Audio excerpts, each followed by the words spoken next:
পাহাড়ে কংগ্রেস ঘুরে দাঁড়ানোর জন্য চেষ্টা চালিয়ে যাচ্ছে। মঙ্গলবার উদয়পুর গোমতী জেলা কংগ্রেস অফিসে অবসরপ্রাপ্ত কর্মচারী মাধব জমাতিয়া ও বীরেন্দ্র জমাতিয়া আনুষ্ঠানিকভাবে কংগ্রেস দলে যোগদান দেন। তাদের হাতে দলীয় পতাকা দিয়ে বরণ করেন কংগ্রেস দলের গোমতী জেলা সভাপতি টিটন পাল, ব্লক কংগ্রেস সভাপতি আরত বাহাদুর মলসম, কংগ্রেস নেতা প্রশান্ত সিনহা সহ অন্যান্য নেতৃবৃন্দ।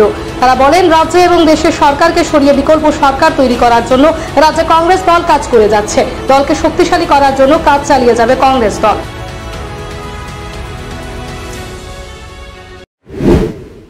নিয়ে আমরা খুব ব্যস্ত আছি।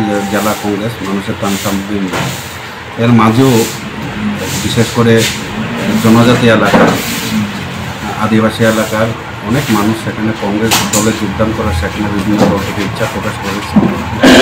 আজকে আমাদের দুজন, একজন প্রাক্তন কর্মচারী মাধব জমাতিয়া এবং বীরেন্দ্র জমাতিয়া, দুজন বরিষ্ঠ নেতৃত্ব কিল্লা এলাকা দীর্ঘদিন আপনার বামপন্থী আন্দোলনের সাথে জড়িত ছিলেন।